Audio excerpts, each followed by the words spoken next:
Salam sejahtera. Mari kita lihat soalan yang ke-9 ini. Okey, apa yang diberi? Mari kita lihat ya.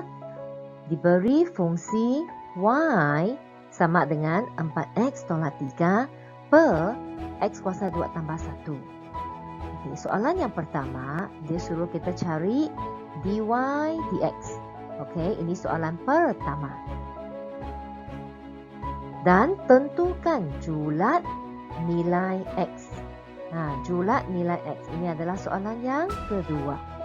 Dengan keadaan y dan dy dx adalah positif. Kalau positif, dia mesti lebih besar daripada sifar dan juga dy dx pun lebih besar daripada sifar. Okey, ini adalah maklumat yang diberi dan soalan yang perlu kita cari. Okey, mari kita buat yang pertama dahulu. Y adalah, dia suruh cari dy dx kan. So, katakan U adalah 4x tolak 3 and then V adalah x kuasa 2 tambah 1. Maka du dx adalah 4 dan dv dx adalah 2x. Okay, untuk cari dy dx, kita guna petua hasil darab, iaitu V du dx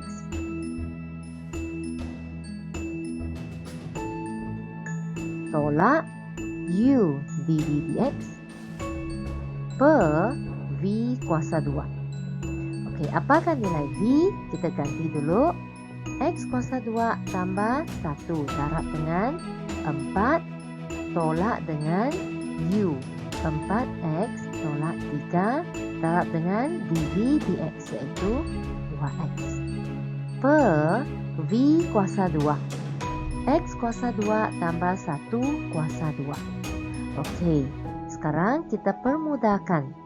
Akan jadi 4x, kembangkan akan jadi 4x kuasa 2 tambah 4 tolak dengan, okey, untuk ini ya, tolak 4x darab dengan 2x. Maka kita akan dapat tolak 8x kuasa 2. Yang ini pula, okey, ini sentiasa buat silap kan di sini. Okey, cikgu bulatkan ya.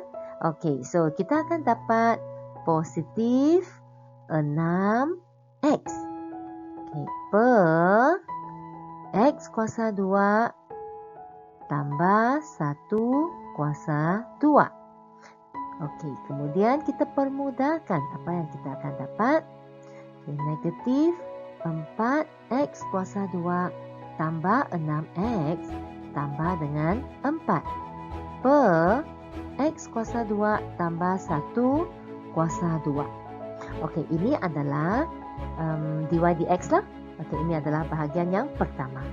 Seterusnya, dia suruh kita cari, tentukan julat nilai x. Okey, untuk tentukan julat nilai x ya, dia beritahu sudah dy dx itu mesti positif kan. Okey, mari kita cari dulu bahagian ini ya. Dy dx mesti positif, iaitu negatif 4x kuasa 2 tambah 6x tambah 4 per x kuasa 2 tambah 1 kuasa 2. Okey, mesti positif kan? Okey, mari kita lihat yang ini. Kalau yang bawah ini tidak mungkin akan jadi negatif sudah kan? Sebab ini adalah kuasa 2. Kalau kuasa 2, dia tidak akan jadi negatif. Tambah satu lagi, kemudian ini kuasa 2 lagi. Tak mungkin jadi negatif lah. So, yang ada jadi negatif adalah ini. 4x kuasa 2 tambah 6x tambah 4 lebih besar daripada sifar. Okey, daripada sini, sebagai negatif kan, pelajar sentiasa buat silap. So, cikgu darabkan kesemuanya, okey, dengan negatif 1. Kalau saya darab dengan negatif 1, ia akan jadi 4x kuasa 2 tolak 6x tolak 2 kan. Kemudian Kemudian sebab darab atau bahagi dengan nombor negatif, tanda ketaksamaan perlu berubah. Sebab kita lihat sini 4, 6, 4. Boleh bahagi dengan 2.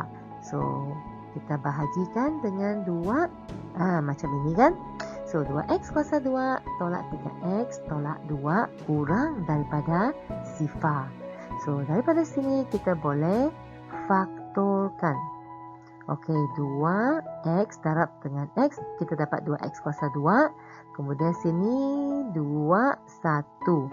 So, sini negatif tambah, okey. So, kita akan dapat 2x tambah 1 kurang daripada sifar, iaitu x itu adalah kurang daripada negatif 1/2. Ataupun x tolak 2 kurang daripada sifar, x kurang daripada 2 kan? Okey, kita anggapkan x sama dengan negatif 1/2, x sama dengan 2. Mari kita buat yang ini. Okey, sekarang kita lihat yang ini pula. Kita nak cari ketaksamaan kan? Kita cari yang ini ya.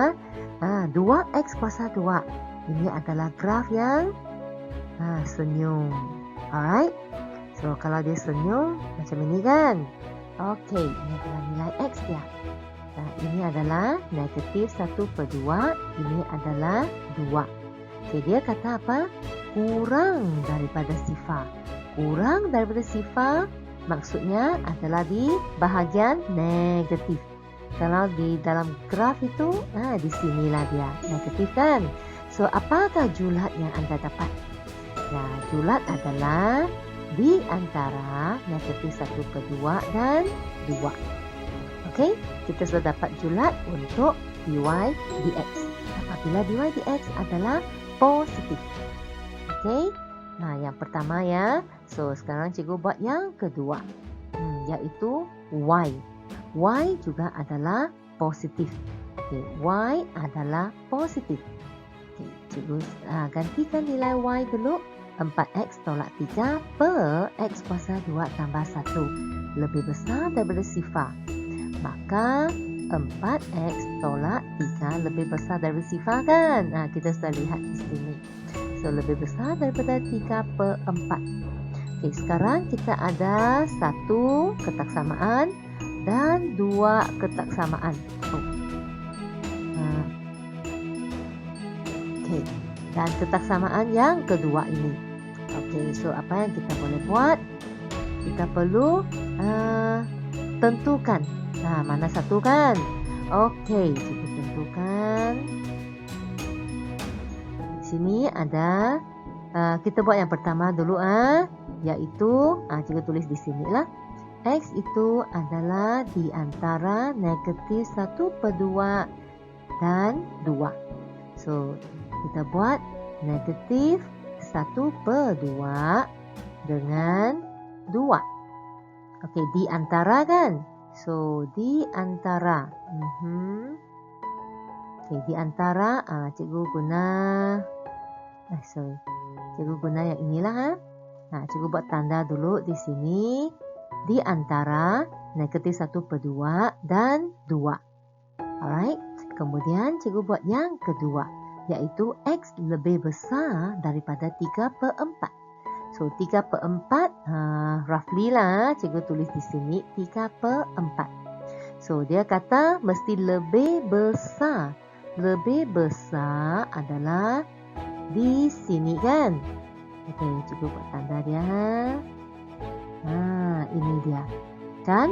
So, sekarang kita cari apakah keadaan apakah julatnya di mana ada bertindih. So, bertindih adalah bahagian sini. So, jawapannya adalah x di antara 3/4 dengan 2. So, ini adalah julatnya. Okey. So, kita lihat balik soalannya. Diberi y, kemudian cari dy dx kan? Ini soalan yang pertama. Sudahkah kita jawab soalan pertama? Dy dx sama dengan ini. Ini adalah jawapan yang pertama.